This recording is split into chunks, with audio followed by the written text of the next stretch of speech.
మతిహీనులై రోడ్లపై తిరుగుతున్న దిక్కులేని అభాగ్యులను చేరదీసి సేవ చేస్తున్న అమ్మానాన్న అనాథ ఆశ్రమంలో మరో అభాగ్యుడిని చేర్చి పునర్జన్మనిచ్చారు బాలరాజు అనే సమాజ సేవకుడు.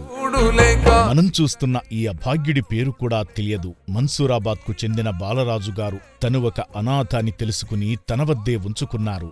అయితే వర్షాకాలం రావడం, దానికి తోడు తన మానసిక స్థితి సరిగా లేకపోవడంతో చౌటుప్పల్ పోలీసుల సహాయంతో అమ్మానాన్న అనాథ ఆశ్రమానికి చేర్చారు. నా పేరు Rambabu, head constable, Choutuppal police station లో విధులు నిర్వహిస్తున్నాను. నా పక్కన కూర్చున్న వ్యక్తి గుర్తులేని బాబు, ఇతను మతిస్థిమితం లేదండి. ఈ పక్కన కూర్చున్న సార్ పేరు బాలరాజు గారు. ఎల్బీ నగర్ మల్సూరాబాద్ వద్ద ఉన్న డబల్ బెడ్రూమ్ లో వద్ద టీ స్టాల్ నడుపుతా ఉంటాడు. గత 3 నెలల క్రితం ఈ బాలుడు మతిస్థిమితం లేకుండా వచ్చి అక్కడ తిరుగుతుండగా బాలరాజు గారు చేరదీసి ఆహారం అందిస్తూ ఉండేవాడు. ఈ బాలుడికి పునర్జన్మ ఇవ్వాలనే ఉద్దేశంతో మా పోలీసు స్టేషన్ కి వచ్చి మమ్మల్ని సంప్రదించగా ఈ ఆశ్రమానికి రావడం జరిగింది. అతనికి కొంచెం ఆరోగ్యపరంగా ట్రీట్మెంట్ అందించి బాగుపరిచి వాళ్ళ కుటుంబ సభ్యులకు చేర్చవలసిందిగా ఆశ్రమాన్ని మా పోలీస్ శాఖ తరఫున కోరుకోవడం జరిగింది. పేరు బాలరాజు, మల్సూరాబాద్ గ్రామంలో డబుల్ బెడ్రూమ్ లో ఉంటాను.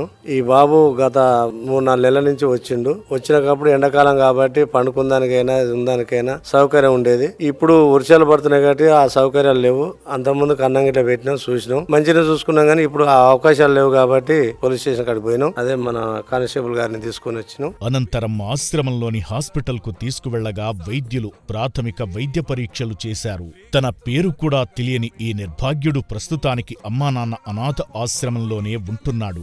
ఈ వీడియో చూస్తున్న ఇతని కుటుంబ సభ్యులు ఆశ్రమానికి వచ్చి తీసుకువెళతారని శ్రీశంకర గురూజీ కోరుతున్నారు.